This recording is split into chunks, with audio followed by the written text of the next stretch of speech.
having a good day. My name is Christine and welcome back to Make It or Bake It with Christine. Today I am going to be making chicken buns.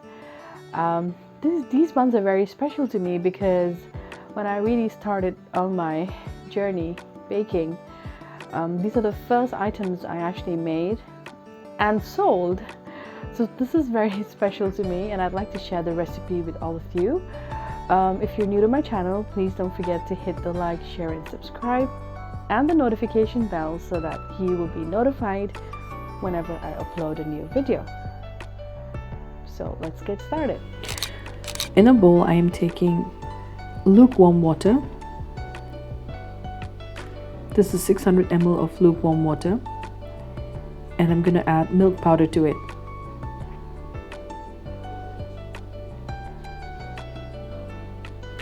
After adding the milk powder, I'm going to give it a whisk and then add in the sugar.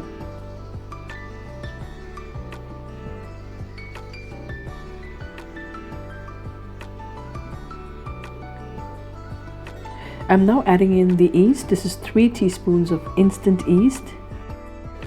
Instant yeast can be directly added to your flour.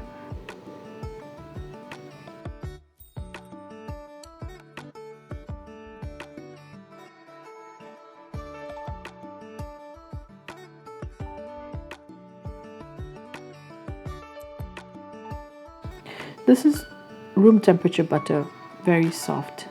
I'm going to give it a good whisk and try and incorporate it in the milk solution.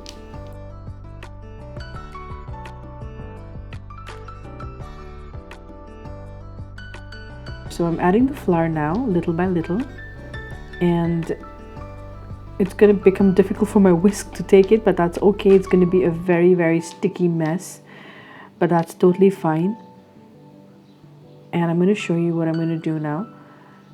After I add all the flour into the bowl, I'm going to empty this onto the work surface, and I'm going to knead this for 10 minutes.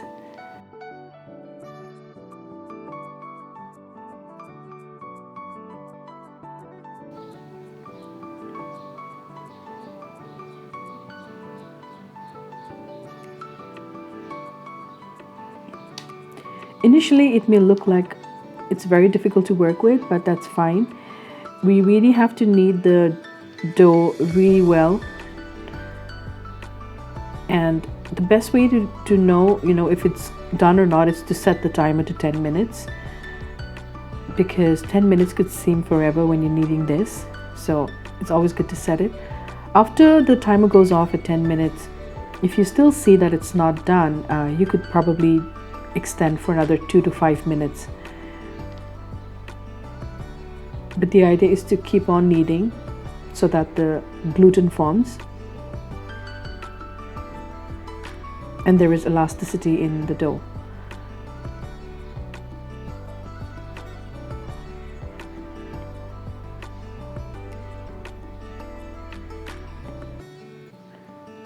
And this is exactly how you're supposed to knead, with the heel of your palm. You're pushing and you're pulling. It's like a pattern.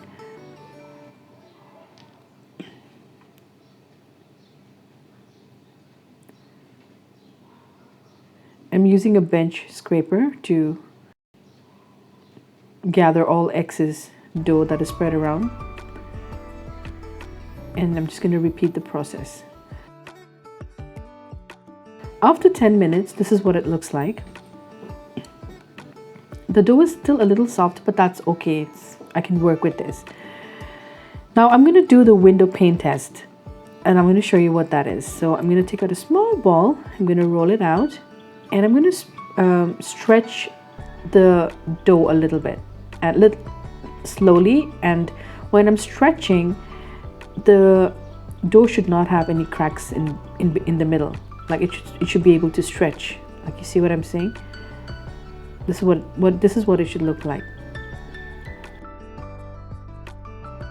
I have not added the salt initially. I'm going to do it now. I've added the salt here and I'm giving it another knead for about a minute or two just to incorporate the salt.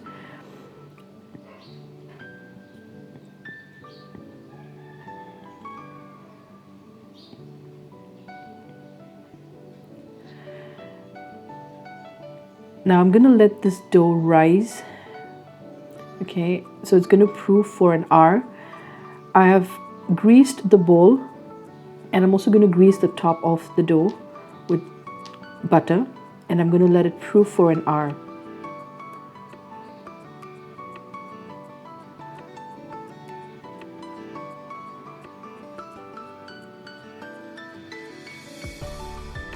I'm covering it with an easy wrap. And now we will prepare the filling. So this is 1/4 cup of vegetable oil.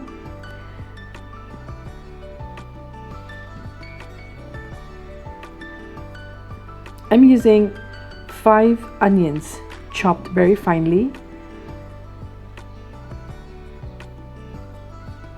Once the oil is heated, I'm going to drop in the onions, and I've also chopped the ginger and garlic very finely along with the onions, and I'm going to give it a fry. Now I'm not looking at turning the onions golden brown. I'm just going to fry it till the onions turn translucent. This process of frying can take up to 5 to 7 minutes till you see the color of the onions changing. So I've added the salt here, and I'm going to fry it again.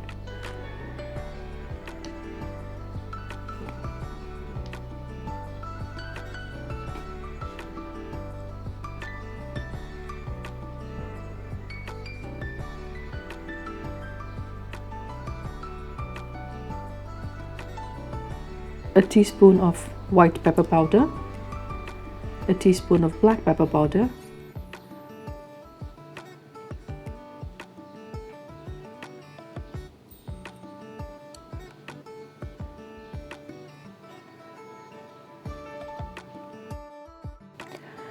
two tablespoons of dark soya,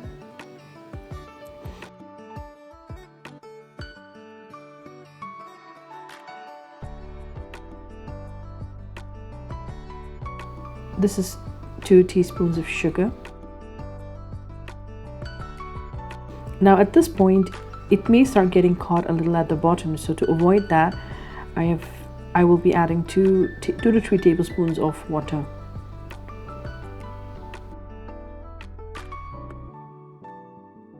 Now I'm going to add the shredded chicken.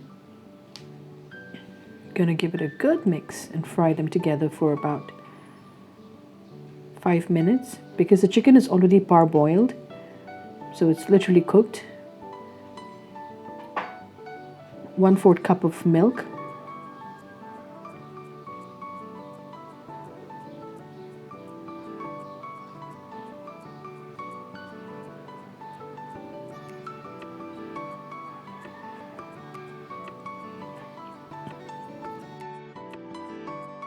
and the last step would be adding 1.5 teaspoons of garam masala. I'm going to give it a good mix after that is done, and lightly stir it for about 2 more minutes, and it's done. Now I'm going to allow this mixture to cool completely. In the meantime, after an hour, you can see that the dough has doubled in size. I am going to deflate it by pressing it gently and making sure that the gas is completely out from the dough.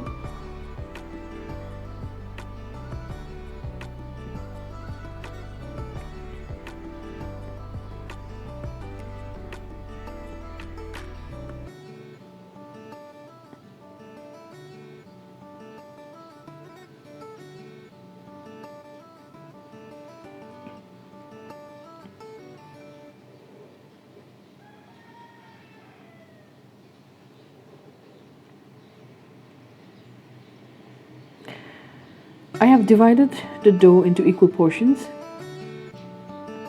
and I'm going to start with the filling. So I'm just rolling out the dough a little bit so I can accommodate the filling. You can make the size of the balls as per your choice. Mine weighed about 125 grams each. You could make it smaller if you want. You could get more. So this recipe gave me 14 buns of 125 grams. Now, when you put the filling in, you've got to gather all the sides in the center and pinch it. And make sure that it's tucked well. And when you place it on the tray, the pinched bottom has to be facing down so that it doesn't open while baking. And after I've done filling all the balls, I'm going to let it rest for 25 minutes.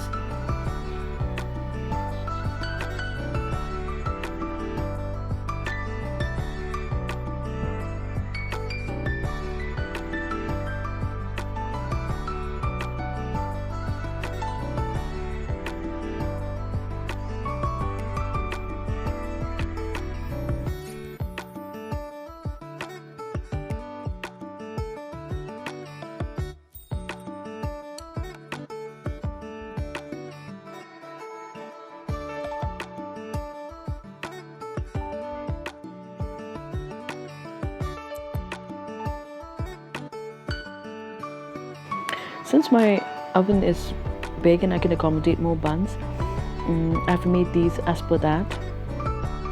And moreover, it was baked for somebody else. Most domestic ovens do not have that capacity of baking so many. So I will also mention the exact measurements of half of this recipe. So please check the description box for more details. Now for the egg wash, I am cracking an egg.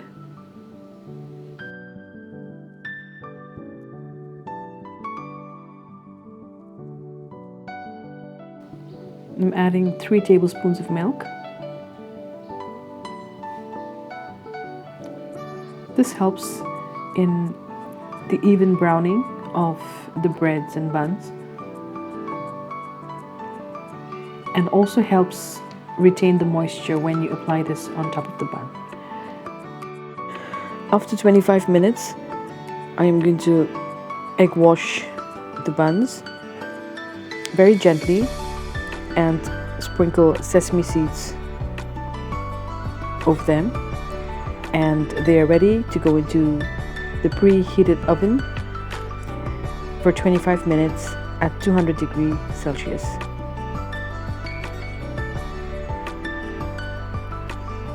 After 25 minutes, these are completely done. I am brushing them with butter, and they are completely done. I hope you enjoyed this video. Please do stay tuned for more, and thank you for watching.